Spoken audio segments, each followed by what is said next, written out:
one that I read recently that stood out to me and I want to talk about on the show, because I don't think I've talked about the series too much, is Batman the Brave and the Bold. And I read issue 9 recently. I think issue 10 comes out this week.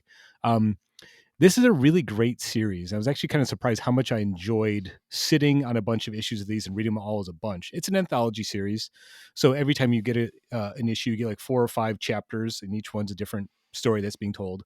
And it's Batman's in the title, but it is in the spirit of the old Brave and the Bold series. You know, that's an iconic name for DC Comics. And there's always kind of like a team up book throughout the 60s and 70s.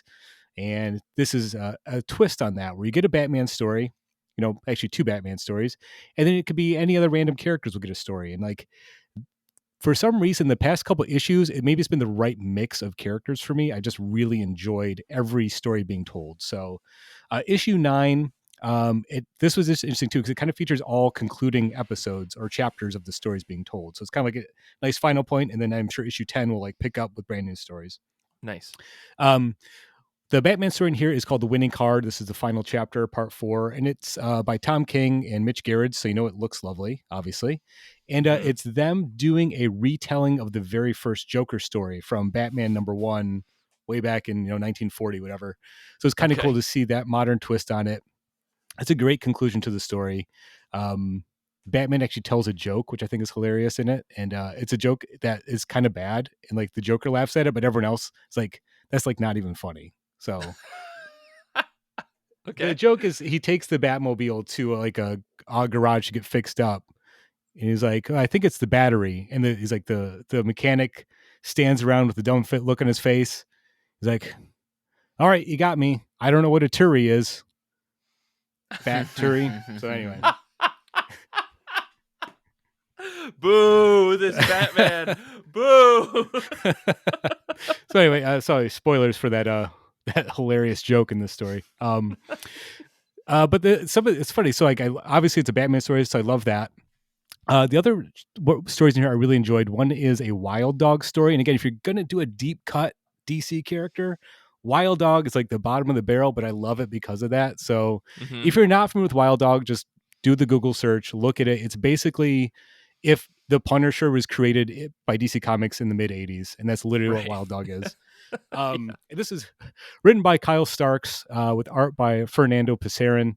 It's a really funny story. Kyle Starks is kind of a perfect fit for this kind of character. He's kind of like a schlub, vigilante type character, and there's a lot of humor about that. It's set in Davenport, Iowa. It's not a major like city. There's all these sort of like Wild Dog is, they kind of acknowledge this is like a low like C-D list character, but it's a really fun story because of that. There's actually a whole like riff in the story where, like, if you look at Wild Dog's costume, he's got the hockey mask on, and he's wearing a jersey of a local like university football team with a dog on it. He gets served with a cease and desist order by the university. He's like, you can't wear that because you're a vigilante. So that's a running joke throughout the story. It's him trying to find a new logo. It's really funny. Oh, that's great. You get an Aquaman story, and not just an Aquaman story. It's written and drawn by Gabriel Hardman, who's a great artist, great writer. Wow. And I remember reading it, and like right away, it's Aquaman having to fight the Dominators, who were an alien race from the Invasion crossover from the 80s. I remember reading when I was a kid. And in order to defeat the Dominators, he has to go to the Gorilla City and team up with Gorilla Grodd. I'm like, yes, this is exactly the kind of story I want to read. Right? Hell yeah. So again, that's what I kind of like about this series. Like, you do get some deep cut characters, and it is kind of tongue in cheek, but it's also really well done with like great artists and writers on every story. Mm-hmm. I always get curious about like the overlap of rogues galleries, right? Because Gorilla Grodd is typically a Flash villain, right? Yeah. And I don't really know Aquaman's like rogues gallery beyond like Black Manta. So that's like, is it just like they just kind of have to share everybody because yes, thank you, Nick. Is it just that like they have to kind of like share villains at this point? Other if you're not a Batman villain, you're kind of are just like shared among like the superheroes that are not Superman and Batman. I don't know. Yeah, maybe there's like a villain outreach program where like every month like you get assigned to like go spend time with another in another hero's like universe and right. It's funny. I watched Venture Bros. Yeah. It just strikes me to an homage to like the classic Brave and the Bold stuff from the 60s and 70s that Bob Haney and Jim Aparo did, where like that would be like Batman teaming up with the most random people. It's like Batman teaming up with Commandy, or Batman teaming up with the Metal Men, or Batman teaming up with the Joker. You know, it gets the wildest combo. So I feel like it's an homage to that. I see. And then every issue kind of concludes with a standalone black and white Batman story. So if you're a fan of the Batman black and white series that DC has done over the years, they kind of picked up on that. The one in this issue is called Nor Is It the Batman. It's written and drawn by Bruno Redondo. And it's a good story. It's a kind of told from Alfred's perspective about the early days of Bruce becoming Batman and what he has to do to like look out for him. But there's a couple of moments that in this story that I absolutely loved, where it's very early in Batman's career. He's being summoned by the bat signal. He goes to the top of the GCPD headquarters, and you see him like sneaking up behind Commissioner Gordon, but Gordon like knows he's coming. He kind of plays along that he's surprised. You know what I mean?